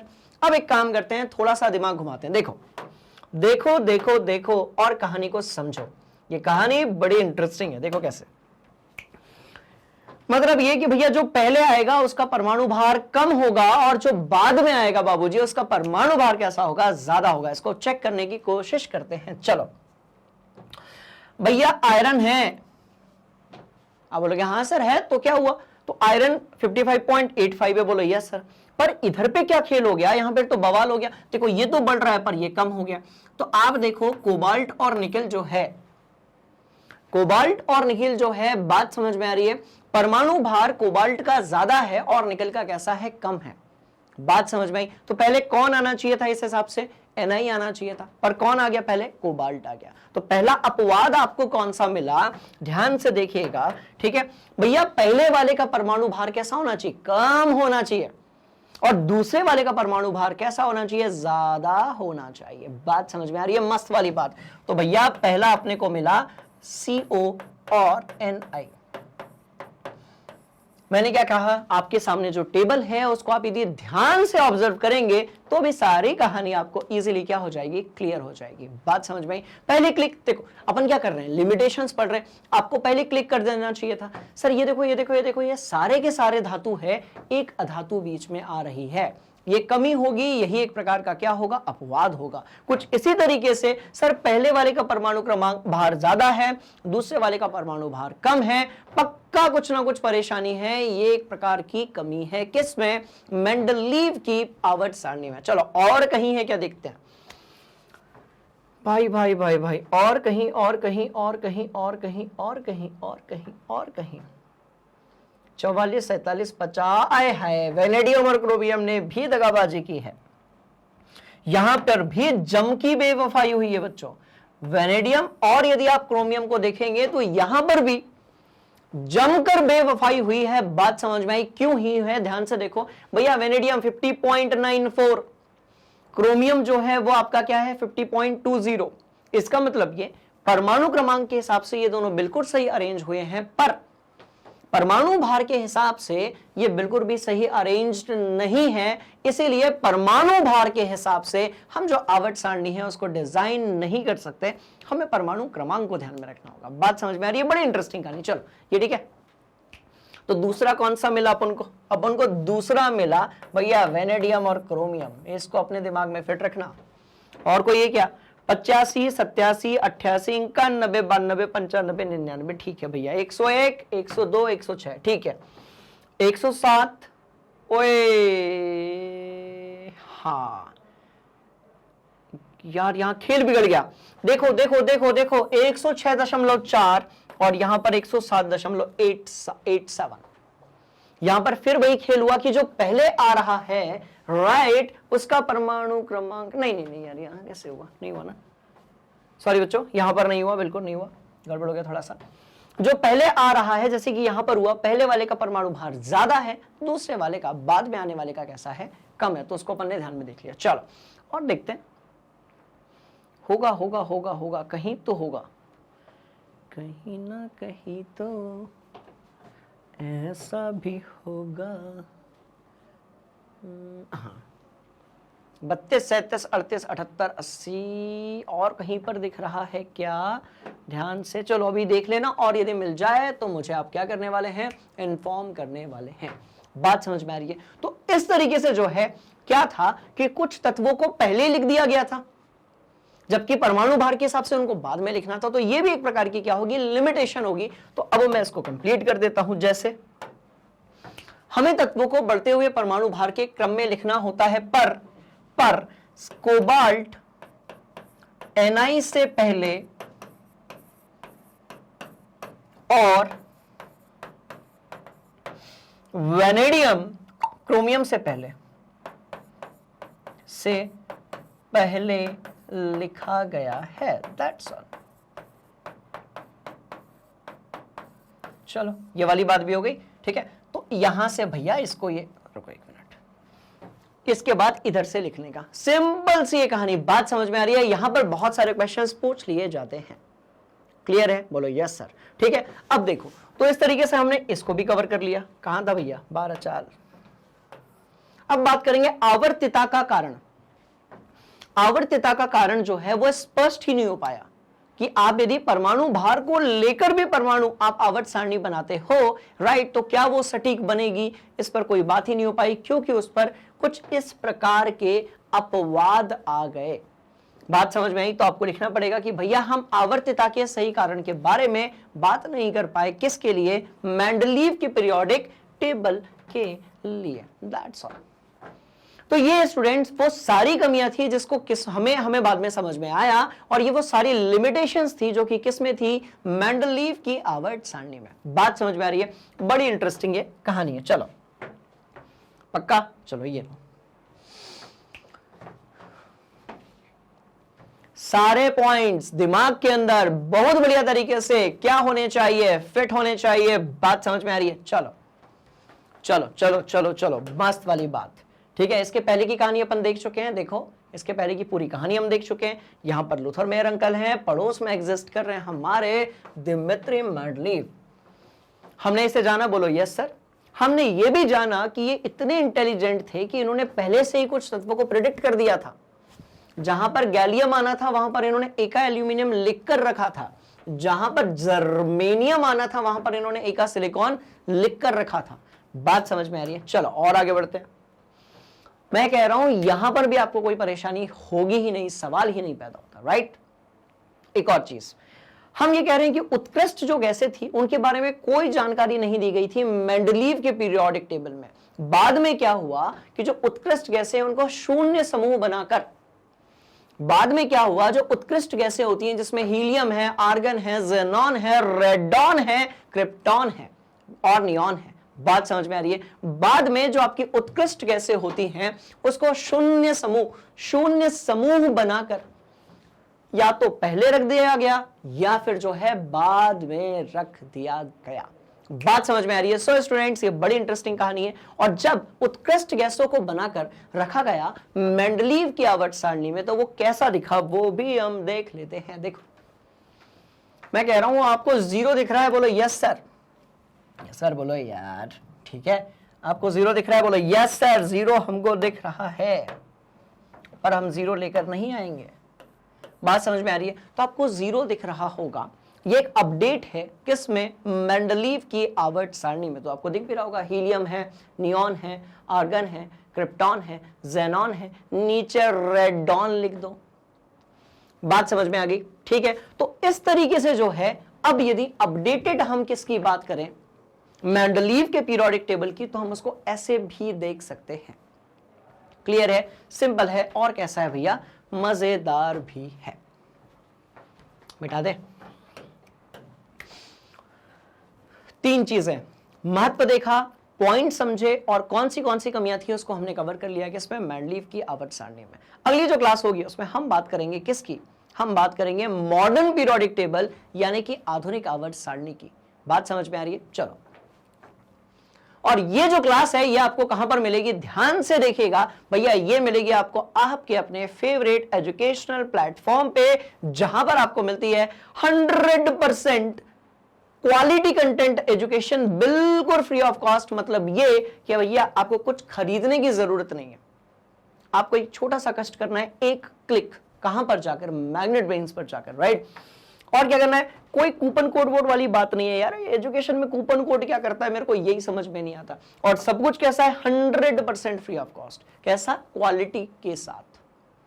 एक भी पॉइंट को स्किप नहीं किया जाएगा, राइट। हर एक चीज को बढ़िया तरीके से ऐसे कवर किया जाएगा कि परीक्षा को लेकर आपकी तैयारी जो है वो कैसी हो सके, बहुत अच्छे से अच्छी हो सके। चलो देखते हैं क्या क्या मिलता है यहां पर। ठीक है, चलो, आप ही लोगों का चैनल है यार। चलो देखो, मैं क्या कह रहा हूं, सीबीएसई के लिए इंग्लिश मीडियम और हिंदी मीडियम। ठीक है, इंग्लिश मीडियम के लिए सिर्फ मैग्नेट ब्रेन्स, हिंदी मीडियम के लिए Magnet Brains Hindi, that's all. NTSC, olympiad, CUET, JEET, भैया सब कुछ बिल्कुल free of cost, quality content education के साथ में। UP board, Bihar board, NEET, spoken English, bank, कितनी सारी चीजें आप सोचो तो एक बार क्लिक करो, कॉपी पेन लेकर बैठो और बढ़िया तरीके से अपनी जो तैयारी है उसको आप करो। बात समझ में आ रही है? ये इंटरेस्टिंग कहानी है। चलो, तो आज की जो क्लास है वो खत्म हो चुकी है। इसमें यदि आपको कोई डाउट होगा, जैसा कि आप हमेशा करते हो, कमेंट बॉक्स में जाकर उसको पूछने का। बात समझ में आ रही है? और इन सारी इंफॉर्मेशंस को अपने जो दोस्त हैं, परिवार वाले हैं, जान पहचान वाले हैं, उनके साथ शेयर करने का, ताकि उनकी पढ़ाई जो है वो भी बढ़िया तरीके से कल चल सके। स्टूडेंट्स, मिलते हैं अगली क्लास में। तब तक के लिए मैग्नेट ब्रेन्स हिंदी को आप लाइक कीजिएगा, शेयर कीजिएगा और सब्सक्राइब कीजिएगा। Thank you so much. जय हिंद।